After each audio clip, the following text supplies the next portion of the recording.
जी अरविंद, आप बताइए अपने बारे में। मेरा नाम अरविंद है। मैं यूपी से आया हूँ और मैं यूपी से 2 साल पहले ही आया हुआ था सर का वीडियो देख के, और अभी सर्विसिंग के लिए आया हूँ फ़िलहाल में मैं। और जब भी मैं आता हूँ तो आप देख ही सकते हैं, मेरा हर टाइम सर इतना अच्छे से नया लुक देते हैं और इंटरनेशनली टाइप का लुक। ऐसा अभी नहीं कि कुछ समझ में आए किसी को कि मेरा ओरिजिनल हेयर नहीं है।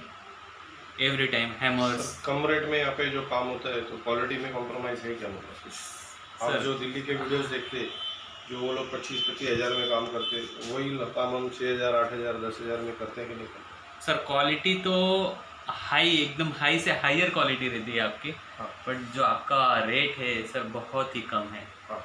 और आप जिस तरह से कस्टमर को फाइनेंशियली सपोर्ट करते हैं, मुझे तो स्पेशली बहुत सपोर्ट किया है आपने। हाँ। इसके लिए थैंक यू आपको सर।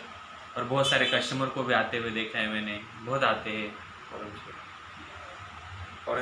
फॉरेन से भी आते हैं। अभी पिछले महीने आया था मैं, तो दुबई से आए हुए थे क्लाइंट आपके से मिलने के लिए, आपका सर्विस देख के सर।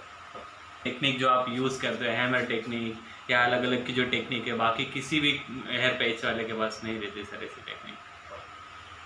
थैंक यू सर हमारे पास आने के लिए। बिग बी हेयर सॉल्यूशन, कम दाम अच्छा काम।